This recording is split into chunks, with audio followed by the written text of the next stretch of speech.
Operation करा दी बाबा दिलवा के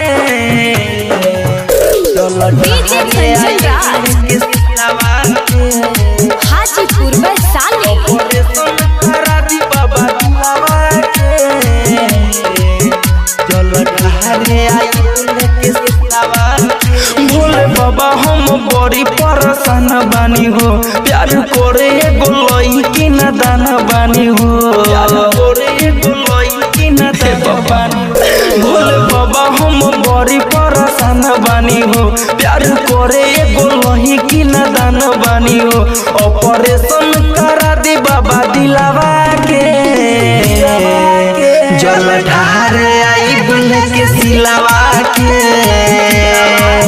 तोनी बूझी ना बाबा हमर पिलावा के जल ढारे आई बुले के सिलवा के ऑपरेशन करा दी बाबा दिलवा के जल ढारे आई बुले के सिलवा के हाजीपुर वैशाली।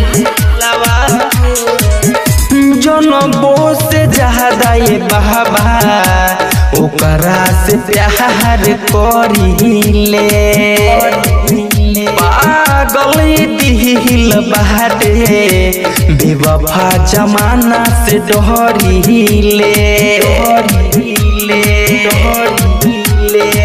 बाबा। जनबो से ज्यादा ये बाबा ओकरा से प्यार करीले,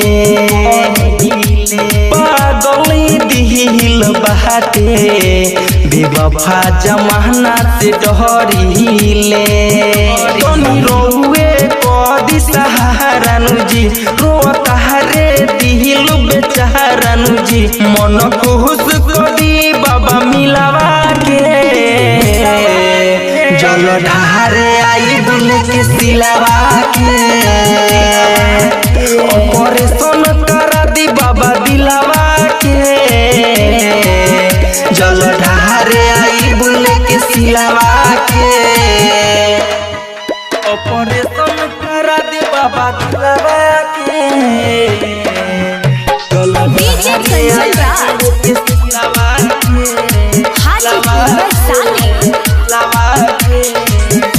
कनवा पकावर धके आइब बाबा रहुआ दुआर, हाथ जोड़ी बिनती करी कसहु बचाली हमर प्यार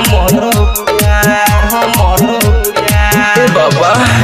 कंधवा पकावर धके आइब बाबा रहुआ दुआर, हाथ जोड़े बिनती करी कसहु बचाली हमर प्यार। देव सुनील रउआ से कहता राइटर सोनू संगही में रहता तो हंसा दिन बाबा फूल खिलावा के जल ढारे आई बुले के सिलवा के ऑपरेशन करा दी बाबा दिलवा के जल ढारे आई बुले के सिलवा के। भोले बाबा हम बड़ी परेशान बानी हो, प्यार करे गोलही की ना दाना बानी हो। ऑपरेशन करा दी बाबा दिलवा के जल ढारे आई बुले के सिलवा के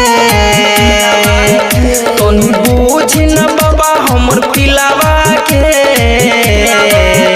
जल ढारे आई बुले के सिलवा के। Digital recording studio